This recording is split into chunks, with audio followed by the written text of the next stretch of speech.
Alhamdulillah, Alhamdulillahilladzi hadana lihada wa ma kunna linahtadiya laula an hadana Allah.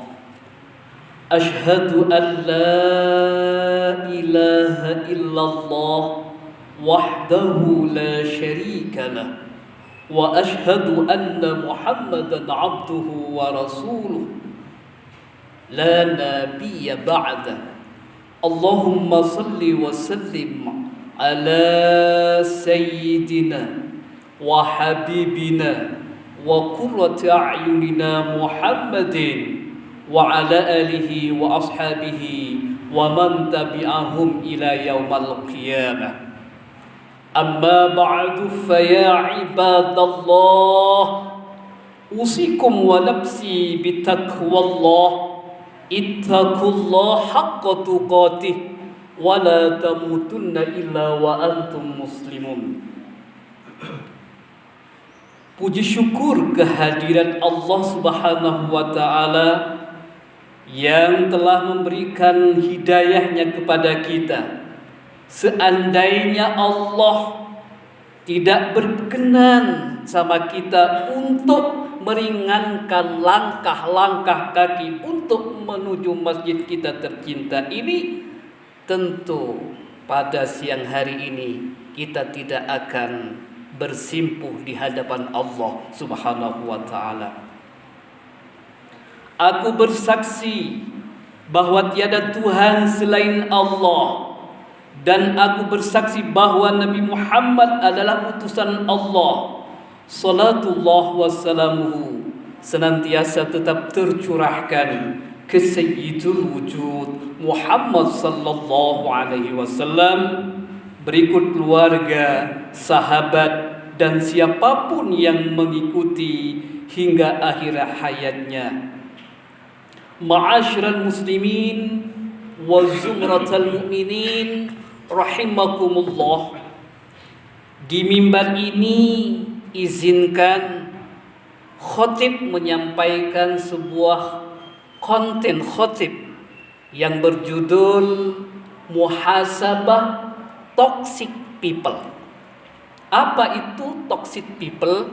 Mari kita bersama-sama mengkaji dan membedah hadis Rasulullah sallallahu alaihi wasallam.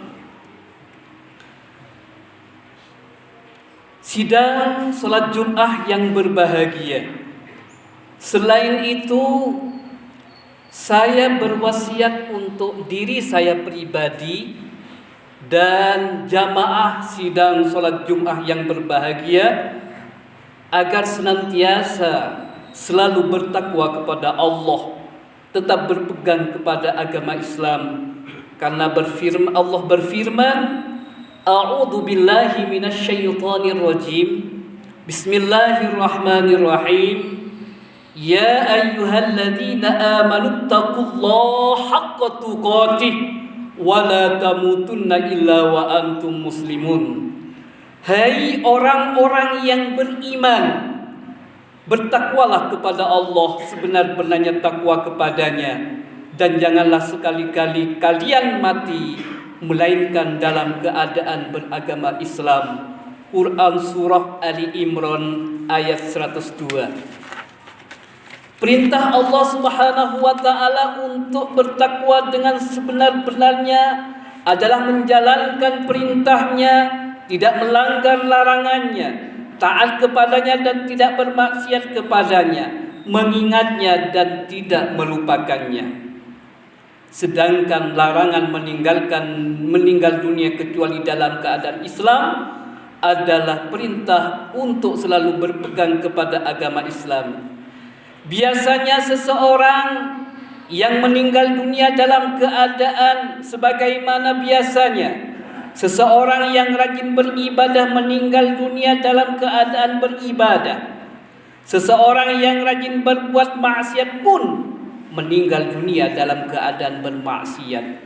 Tidak sedikit hamba Allah mati di bar, mati di diskotik, bahkan mati tatkala dia berjoget di panggung bersama biduannya. Meskipun demikian, ada pula orang yang keluar dari kebiasaannya, biasanya beribadah tetapi meninggal dunia saat bermaksiat, atau sudah banyak bermaksiat tetapi mengingat meninggal dunia dalam keadaan sudah bertaubat. Sungguh kita berlindung kepada Allah dari meninggal dunia dalam keadaan maksiat, apalagi dalam kemunafikan, kefasikan, kemusyrikan dan kekafiran. Ma'asyiral muslimin wa zumratal mu'minin rahimakumullah. Hati seorang manusia sering berubah-ubah. Iman seseorang itu sifatnya fluktuatif. Kadang naik, kadang turun. Kadang standar grafik keimanan kita itu adalah sifatnya itu naik turun. Kadang-kadang pagi kita beriman kepada Allah, malam kita kafir. Kadang-kadang malam kita kafir kepada Allah, pagi kita beriman kepada Allah Subhanahu wa taala. Mari kita kaji bersama sebuah sabda dari Rasulullah sallallahu alaihi wasallam yang mengatakan bahwa hati itu bagaikan bulu. Innama sumiyal qalbu min taqallubihi. Dinamakan qalbu, hati, qallaba yuqallibu, yaitu sering berpindah-pindah. Kadang senang hari ini, sorenya tidak senang. Kadang sedih hari ini, sorenya bahagia. Itulah eksistensi dari hati manusia. Oleh sebab itu jangan terlalu mengandalkan orang lain. Ketika mereka baik saat ini, belum tentu besok. Begitu juga ketika hari ini mereka jahat sama kita, bisa jadi besoknya menjadi sahabat kita. Itulah hati manusia. Kenapa? Innama masalul qalbi kamathali rishatin mu'allaqatin fi asli syajaratin yuqallibuha rih dhahran li batnin. Yang artinya adalah bahwasannya hati ini dinamakan qalbu karena mudah berbolak-balik. Sesungguhnya qalbu, hati, bagaikan bulu yang tergantung di pokok pohon yang dibolak-balikan oleh angin-angin sepoi dan atas maupun bawahnya. Oleh sebab itu jangan heran jikalau kemauan dan keinginan seseorang bisa berubah-ubah. Mungkin sekarang ingin begini tetapi nanti ingin begitu dan seterusnya. Demikianlah begitu pentingnya istiqomah, tetapi begitu mudahnya hati berubah-ubah. Kadang saat ini ingin nanti malam belajar, tetapi ketika malam kita malas.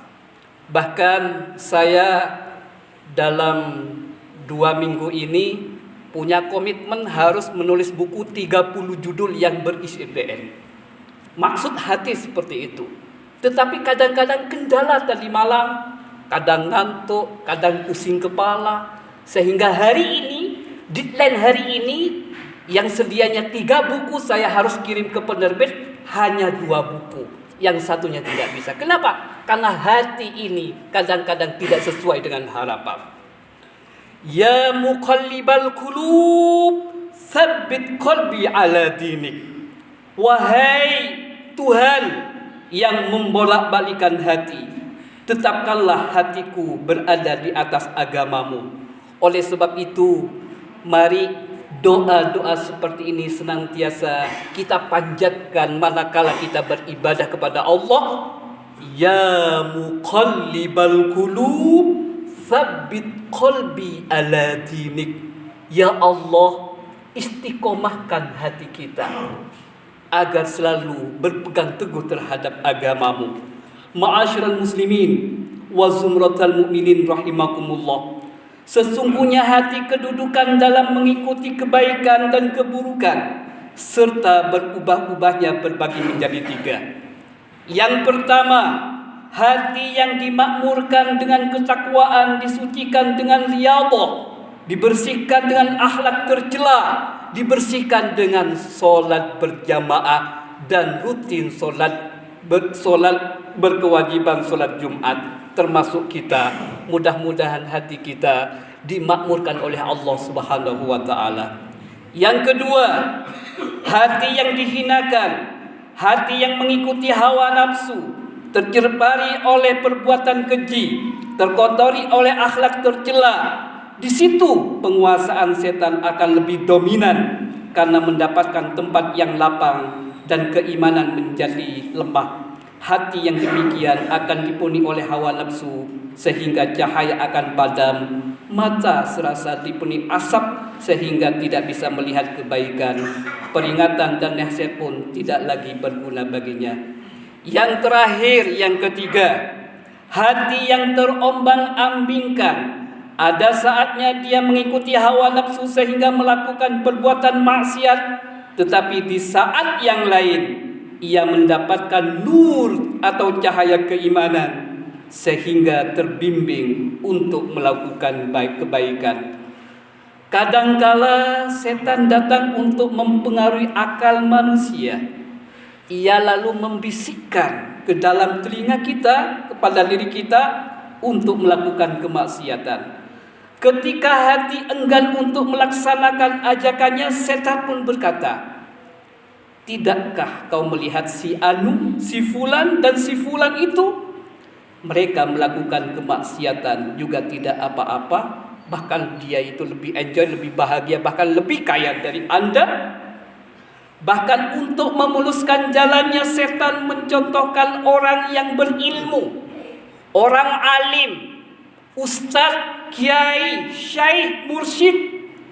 Dia membisikkan ke telinga kita, "Coba lihat tokoh itu, dia ahli agama, dia sudah melakukan kemaksiatan-kemaksiatan."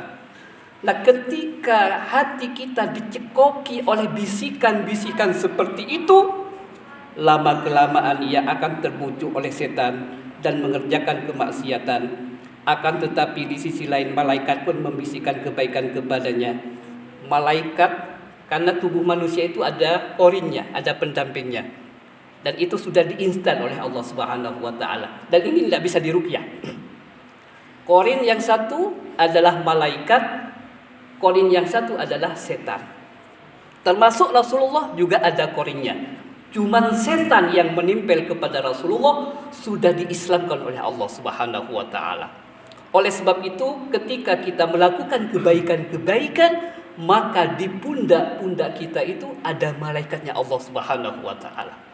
Tetapi ketika korin kita yang menguasai kita, kita melakukan kebejatan, kita melakukan pembunuhan, bahkan melakukan mutilasi kepada saudaranya, berarti yang ada dalam benaknya, yang ada dalam pundaknya itu adalah korin setannya yang paling dominan. Na'udzubillahi min dzalik. Oleh sebab itu, posisi yang pertama yaitu hati yang dimakmurkan oleh Allah adalah merupakan harapan dari kita. Oleh sebab itu, hati kita itu jangan selalu terkontaminasi oleh rasa kemaksiatan. Kenapa? Karena hati yang bermaksiat kepada Allah akan menuduh, menjustifikasi, menghakimi orang lain. Ada sebuah kisah, seorang ahli thariqah mempunyai murid. Kemudian muridnya itu berkata, "Syekh, orang itu ahli ibadah, ahli tahajud, ahli bersedekah, tetapi hatinya selalu menyakiti orang lain. Sementara yang satunya syekh, dia baik orangnya, dermawan orangnya, sosial orangnya, tapi tidak pernah ke masjid. Kira-kira siapa yang salah itu syekh?" Yang salah adalah dirimu sendiri, sering menghakimi dan melihat kejelekan orang lain. Inilah yang dinamakan sebut muhasabah toxic people. Jangan menuduh orang lain itu menjadi toksik. Toksik itu apa? Yang lagi keren di media sosial, toksik itu adalah tipe orang yang kelihatannya baik tapi tidak mempunyai empati sosial yang baik kepada sesamanya. Itulah yang dinamakan toksik. Oleh sebab itu mari kita berdoa kepada Allah. Mudah-mudahan kita semuanya dijauhi dari sifat-sifat toksik. Mudah-mudahan kita semuanya dimakbul oleh Allah doa-doa kita. Dan kita doakan anak-anak kita yang senantiasa hari ini belajar, baik di pondok pesantren ataupun di kampus-kampus, mudah-mudahan diberikan ma'unah, petunjuk oleh Allah Subhanahu wa taala. Barakallahu li wa lakum fil Qur'anil azim wa nafa'ana wa iyyakum bima fihi wa dzikril hakim wa taqabbala minna innahu huwas samiul alim.